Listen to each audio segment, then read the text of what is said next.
오늘 말씀은 예수님께서 제자들에게 하신 종과 주인의 비유로 시작되고 있습니다. 언제인지는 알 수 없지만 주인이 올 그때를 기다리면서 깨어 준비하는 종은 지금 언제 오실지는 모르지만 우리를 위해 반드시 오실 그 예수님을 기다리는 우리에게 롤 모델로 제시되고 있죠. 다시 오실 주님을 기다리며 산다는 것은 참 막막하기도 하고 쉽지 않은 일입니다. 예수님이 승천하신 이후 역사 속에 많은 그리스도인들과 또 예수님의 재림을 기다리며 믿음의 선한 싸움을 해왔던 우리 믿음의 선조들은 그들의 삶 속에서 참 세상으로부터 오는 조롱과 많은 핍박과 환난을 겪어야 했습니다. 더불어 외부적인 그런 요인뿐만 아니라 자신들 안에도 생겨나는 재림에 대한 의심과 질문에 대해서 답을 찾아왔던 그 역사적 기록들을 보면 재림을 기다리는 제자의 삶은 쉽지 않다는 것을 우리는 알 수 있죠. 그래서 예수님이 다시 오시는 그날까지 우리의 이 믿음을 안전히 지켜내면서 우리에게 맡기신 사명을 감당하기 위해서는 지혜와 성실함이 필요합니다.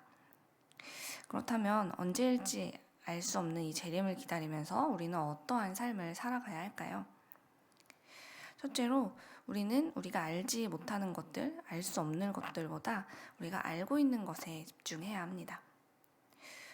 먼저 우리는 예수님이 언제 오실지 알지 못합니다.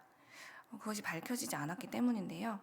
그래서 이러한 상황에서 우리는 지혜롭게 우리가 그럼 알고 있는 것에 포커스를 맞춰서 우리의 믿음을 지켜나가는 훈련을 해나가야 합니다. 그렇다면 우리가 알고 있는 것은 무엇입니까? 우리가 알고 있는 것은 예수님은 반드시 다시 오실 것이라는 것입니다. 요한복음 14장 3절을 보면 예수님은 너희를 위하여 거처를 예비하면 내가 다시 와서 너희를 내게로 영접하여 나 있는 곳에 너희도 있게 하리라 하고 약속하셨죠. 또한 사도행전 1장 11절에서 예수님이 하늘로 승천하신 이후에 하늘을 계속 바라보고 있던 그 자리에 있던 제자들, 예수님을 따르는 사람들에게 천사들이 이렇게 말했어요. 너희 가운데 하늘을 올려주신 이 예수는 하늘로 가심을 본 그대로 오시리라 하였느니라. 아멘. 우리는 예수님께서 반드시 다시 오실 것이라는 것을 예수님의 약속을 통해서 우리는 알고 있습니다. 다음으로 또 우리가 무엇을 알고 있습니까? 우리는 예수님의 재림의 날이 언제인지는 결코 알 수 없다라는 사실을 알고 있습니다. 성경에 그렇게 기록되어 있기 때문이죠. 마태복음 24장 36절에는 이렇게 기록되어 있어요.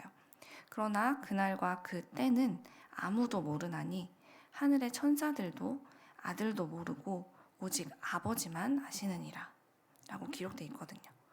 심지어 사도행전 1장 7절에서는 때와 시기는 아버지께서 자기의 권한에 두셨으니 너희가 알 바가 아니요 라고 말씀하시기까지 했죠. 이단들은 자신들이 예수님이 다시 오실 그날을 알고 있다라고 말하기도 하고 또 어떤 사람들은 이 날을 알아야 우리가 대비할 수 있지 않겠냐라고 항변하지만 예수님이 다시 오실 그날은 하나님만 아실 뿐 이 세상에 그 누구도 알지 못한다는 것을 우리는 알고 있습니다. 하나님께서 왜 재림의 때를 알려주지 않으셨을까 하고 저 나름 곰곰이 생각해보니 아마도 결론이 결국 동일하기 때문이 아닐까라는 생각이 들었어요. 다시 말하면 재림의 때를 우리가 알고 있든 알지 못하든 결론적으로 우리가 해야 될 일은 변함없이 동일하기 때문에 하나님께서는 그 날을 가르쳐주지 않으셨다는 것이죠. 그 날이 언제인지 알든지 알지 못하든지 결국 우리의 사명은 예수님을 기다리는 것이라는 것에 변함이 없기 때문이라는 것입니다. 그러므로 사랑하는 여러분, 예수님의 재림의 그날은 반드시 온다라는 우리가 알고 있는 이 사실을 기억하면서 오늘도 우리 주님을 기다리는 삶을 살아가는 우리가 되기를 간절히 소망합니다. 바쁜 일상 때문에 예수님이 다시 오신다라는 이 사실을 잊고 다른 주인의 종이 되어서 살지 않도록 나를 매일매일 점검하고 돌아보십시오. 깨어서 기다린다라는 것은 무작정 기다리는 것을 의미하는 게 아닙니다. 내게 맡겨진 사명이 무엇인지를 잊지 않고 주인이 없을 때나 있을 때나 한결같은 성실함으로 내게 주어진 그 일을 해나가는 것, 그것이 바로 깨어 기다리는 것이죠. 42절에서 예수님께서는 누가 신실하고 지혜로운 종인지를 설명하시면서 동시에 누가 어리석고 게으른 종인지를 우리에게 깨닫게 하셨습니다. 누가 게으르고 어리석은 종입니까? 주인이 다시 오실 때까지는 시간이 아주 많다라고 생각하는 사람들이죠. 그러니 그때까지 내가 하고 싶은 대로 종으로서 맡은 일은 잊고 남녀 종들을 때리며 먹고 마시고 취하는 사람들, 그들이 어리석은 사람들입니다. 즉 예수님이 언제 오실지 아무도 모르니까 지금 2000년이나 지났는데도 아직 안 오시는데 그동안 내가 열심히 나름 신앙생활을 해왔으니 이쯤 되면 남들처럼 좀 즐기고 하고 싶었던 일들도 하면서 살면 어떠냐고. 세상 사람들에 비해서 그동안 나만 너무 손해보고 살았다 그러면서 이 정도는 일탈도 아니라고 스스로를 위안 삼으며 자기 자신을 위해 사는 것, 그것이 바로 이렇게 주인이 언제 올지 모르니 내가 하고 싶은 대로 살겠다라는 게으르고 어리석은 종의 모습인 것이죠. 그러니 사랑하는 여러분, 우리가 그리스도인의 이름에 합당한 그런 삶을 사는 것은 우리가 절대 손해보는 것이 아니라는 것을 믿으시기 바랍니다.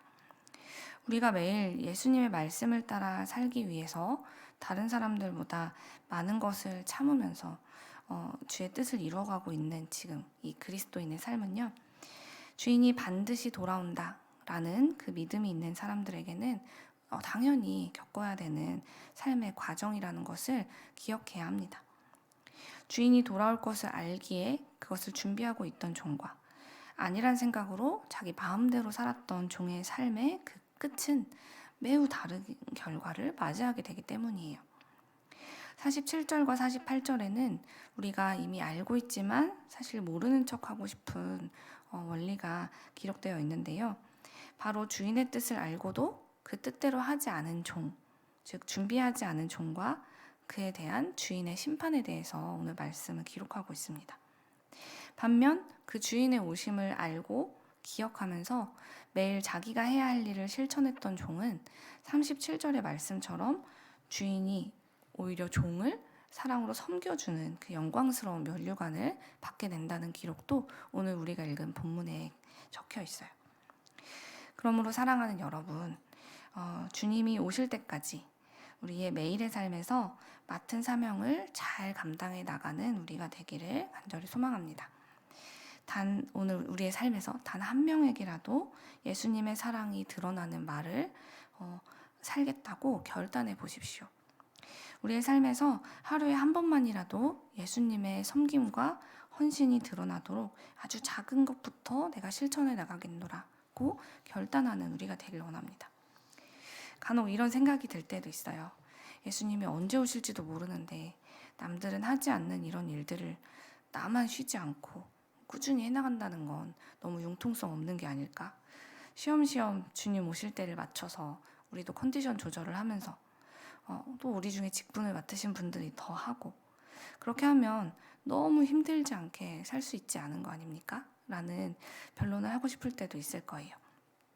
그러나 우리가 성실하게 예수님의 말씀을 따라 살아가는 것은 절대 손해가 아닌데요. 우리가 자꾸 힘들다고 이런 결론을 내리는 이유는 예수님이 다시 오실 것이다 라는 그 믿음이 어쩌면 우리 안에 적기 때문에 자꾸만 우리가 손해보고 수고로운 삶을 살고 있다라고 여기게 되는 건 아닐까요? 예수님이 분명 다시 오셔서 우리에게 우리의 살아온 삶에 대한 상급을 주신다는 믿음이 있다면 우리는 주님을 기다리는 시간이 길어질수록 너무 힘들고 수고스럽다 라고 불평하는 게 아니라 오히려 예수님이 다시 오실 그 날이 길어질수록 기대감이 커져야 할 것입니다. 왜냐하면 주님이 오시면 우리가 했던 그 모든 길고 힘들었던 수고가 그대로 우리의 영광이 될 테니까요. 37절의 주인을 떠올려 보십시오. 깨어 기다리는 종을 보며 그 주인이 어떻게 했습니까? 너무나도 기뻐하고 감격하면서 종들이 전혀 상상도 못했던 일을 하기 시작했어요. 주인이 직접 종이 하는 그 허리에 띠를 두르고 그 종의 시중을 직접 주인이 들었다는 기록이 오늘 말씀에 나와 있지 않습니까? 마찬가지로 우리가 예수님의 재림의 시간이 길어진다는 것은 우리가 수고할 시간이 그만큼 많아진다라는 것이 아니라 우리가 예수님을 만나게 되는 그날 누리게 될 그 은혜와 상도 그만큼 많아진다는 것을 의미합니다. 그러므로 우리가 살아내야 할 믿음의 삶을 수고로움이다 라고 여기게 하는 이 땅의 세상이 주는 그 색안경을 벗고 주님이 다시 오시는 그날 주께서 우리에게 주실 그 은혜가 내가 그동안 해온 수고보다도 비교할 수 없을 만큼 크다라는 믿음을 갖는 우리 모두가 되길 소망합니다. 우리에게 그 믿음이 있다면 더 이상 마지막 때가 억울하거나 두렵지 않을 것입니다. 오히려 정말 주 예수여 어서 오시옵소서 라는 그 마라나타의 고백이 내 영혼의 깊은 곳에서부터 흘러나오게 되는 그런 그리스도인다운 삶을 살게 되겠죠. 사랑하는 여러분, 하나님은 우리 모두를 당신의 귀한 나라를 위한 청지기로 부르셨습니다. 그리고 이 청지기의 삶은 41절의 베드로의 질문처럼 선택된 그 12명의 특별한 제자들에게만 주어진 것이 아니라 이 땅에 예수님을 믿는 모든 성도들에게 주어진 삶입니다. 이 땅에 사는 동안 말씀을 살아내기 위해 애쓰고 그렇게 우리를 통해 이 땅에 예수님이 전해지도록 하나님께서 우리 모두를 종으로 부르시고 또 우리 모두를 믿고 이 청지기의 삶을 맡겨주셨다는 것을 기억하시기 바랍니다.